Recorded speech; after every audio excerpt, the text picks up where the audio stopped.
A lot of problem gamblers who are working through recovery will undoubtedly encounter cravings or urges to gamble. And that's a part of recovery work, is to kind of figure out how to navigate that and how to reorganize their relationship with cravings. And that's part of the work that we do in treatment. A lot of times I tell patients, you've got to reorganize your relationship with cravings in such a way that these desires and urges that you have to gamble don't have this grip and power over you. They don't have the ability to hold you hostage as perhaps they may have historically.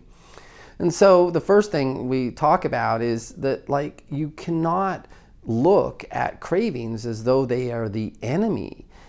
Cravings are just a physiological experience in your body, and sometimes they have to do more with a psychological kind of an experience. But at the end of the day, it's the problem gambling that's become the enemy, and the cravings are just a physiological experience. So reorganizing that relationship so that you don't see cravings as the enemy. As an extension of this, a lot of problem gamblers kind of give special status to the craving, and they exacerbate the intensity of the craving by hyper-focusing on it. And so one of the things we teach people to do is to kind of co-create a little bit of space so that they can live in harmony with that craving without getting caught up in it and having to overreact to it and giving it special status, just putting it in perspective.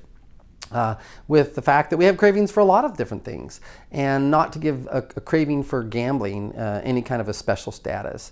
A lot of problem gamblers also have this belief that somehow cravings have some magical power to control them, and that's not true. And we have to teach them, part of reorganizing the relationship is help them to see that the craving might influence your choices, but it doesn't determine your choices, and it doesn't have any kind of some mystical or magical power, and to kind of let that irrational belief go. We also see a lot of problem gamblers who get into a tug of war with their cravings, and obviously tug of wars, they historically don't win. And so can you just kind of let go of the rope? You don't have to engage in that regard. And it's kind of reorganizing the relationship again to say, can I just live in harmony and peace with this craving? It will come, it will go. It's not going to stick with me forever, but if I just create a little bit of space that says, that's fine, the craving's here, craving can kind of just hang out here, I don't have to react to it, and I certainly don't have to engage it or get into a tug of war with it. A lot of times patients will flirt with the craving in the sense that they will sit there and start to imagine or fantasize about euphoric recall of the last time they gambled, and perhaps whether there was any kind of excitement associated with that, or they have this future directed thinking about this irrational belief that I'm going to beat the odds, I'm going to win, and then they can get caught up and intensify that craving. There's often irrational thoughts that occur between the craving and the actual behavior, and so helping them be curious about those irrational thoughts, whatever they may be, and giving them tools to kind of challenge those irrational thoughts. For example, a lot of patients kind of have these catastrophic thoughts about the craving itself. And by doing that, they allow that craving to have a lot more power and energy and intensity than it needs. And so part of it is helping them to have a rational thought about a craving.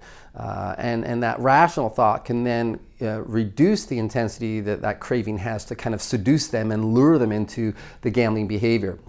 A final thing that I often will tell patients about cravings is, if you have cravings for 20, 30 minutes a day, maybe an hour or so each day over the course of a week, I kind of say, look, you're awake. If you sleep 8 hours a night, you are awake for 112 hours a week, and most of that you're going to be working, and when you're not working, you might be doing some things. But if you think about a couple of hours divided by 112, you really are having to kind of manage this craving for 1 to 2% of your waking hours.